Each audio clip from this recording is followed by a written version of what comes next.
You know that feeling when your vision gets a bit blurry sometimes? Maybe you just think, oh, I'm tired or need new glasses. Right? It happens to a lot of us. But what if it's maybe a clue about something else? Today, we're digging into a connection that's not often talked about. How prediabetes can actually start causing eye problems, like diabetic retinopathy, way before you even get diagnosed with full diabetes. Yeah, it's really crucial information. We tend to think, okay, serious eye issues, that's a diabetes problem, right? But the research, well, it tells a different story. Damage can start much, much earlier. That's honestly a bit startling. So, okay, for this deep dive, our mission is pretty clear. We want to uncover those, subtle early signs you should be looking out for. Exactly. Understand the hidden risks that might be there, even if you only have prediabetes. Mm. And crucially, what steps can you take, like right now, to protect your vision? We've looked at some really interesting studies and guidelines for you. Absolutely. And what's fascinating, or maybe concerning, is just how early this eye damage can begin.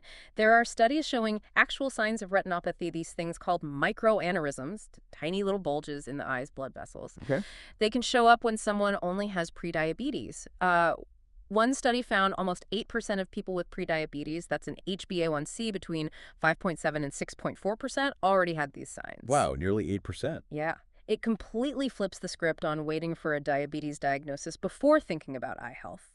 The CDC even reported stats about 0.6% of adults with prediabetes showing diabetic retinopathy. It's amazing how quiet the body's warnings can be sometimes. Yeah. So, okay, that occasional blurry vision, maybe that's one piece, but are there other, even more subtle things happening in the eyes earlier on, like beyond just blurriness? That's a great point. That transient blurry vision, the kind that comes and goes, it is pretty common. Actually affects maybe 1 in 4 adults with prediabetes. It's usually from fluid shifts in the lens when blood sugar swings up and down. Right, that makes sense. And it often gets better if you get your glucose under control. But yes, there are definitely other sort of deeper changes, things like increased thickness in the cornea, the front part of the eye. How does that affect things?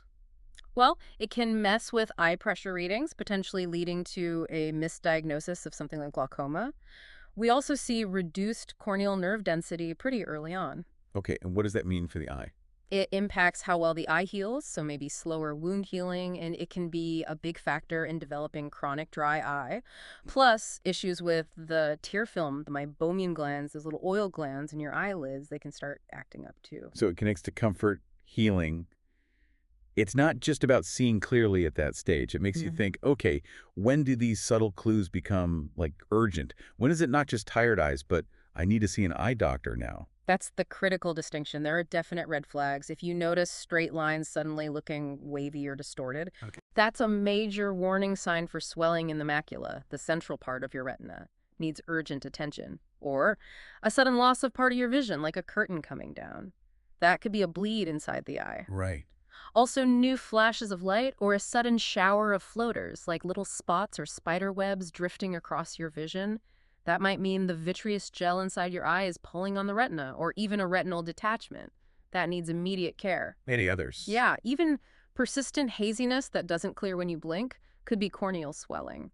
And definitely any eye pain that comes with blurred vision that could signal a dangerous pressure spike called angle closure glaucoma. Get that checked out right away. Knowing those specific signs is really empowering, Yeah. especially when you think about the bigger picture. So what's the upside here? What's the good news about being proactive? The good news is actually huge. Up to 95% of vision loss from these kinds of diabetes-related complications is preventable or treatable if it's caught early. 95%, that's massive. Yeah, it really is. And the absolute number one thing, get a comprehensive dilated eye exam every single year.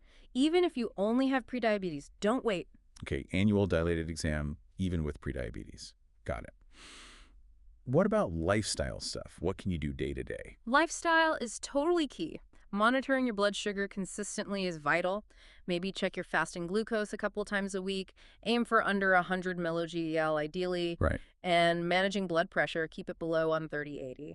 And also your lipid levels, your fats in the blood. Keep triglycerides under 150 milligdl. These all really matter for the tiny blood vessels in your eyes. And I guess diet plays a huge role here too, Oh, right? absolutely. Focus on foods that don't spike your blood sugar too quickly, low glycemic index foods, lots of fiber, vegetables, fruits, healthy fats like those in fish and nuts. Stay hydrated. Yeah, water is always important. Definitely. And antioxidants are great thing. Leafy greens, berries, try to limit the processed foods, the sugary drinks, all that stuff. And, for all the screen time we rack up. The 20-20-20 rule. Exactly. Every 20 minutes, look at something 20 feet away for at least 20 seconds. Just gives your eyes a break. Simple things add up. Makes sense. Is there a role for medication even at the pre-diabetes stage, thinking about eye health? Well, lifestyle is usually the first line for prediabetes management. But sometimes, if maybe the eye exam shows early changes, or if your HbA1c is creeping up, say over 6.0%, your doctor might discuss medication, metformin, for example. Okay. There's research showing metformin was linked to about a 35% reduction in new retinopathy developing over 3 years in people with prediabetes. So it seems to have some protective effect there, too. That's really interesting. So pulling this all together for you listening, what's the main takeaway? I think the main thing is that prediabetes isn't just a waiting room for diabetes. It's actually a really critical window of opportunity. Yeah, an opportunity to take charge. Exactly. To take control of your health, including your eye health, and potentially prevent serious problems down the line. So maybe ask yourself, when was your last dilated eye exam? Good question.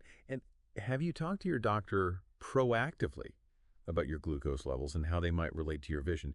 Even now, being proactive really is key. Your future self and your eyes will definitely thank you.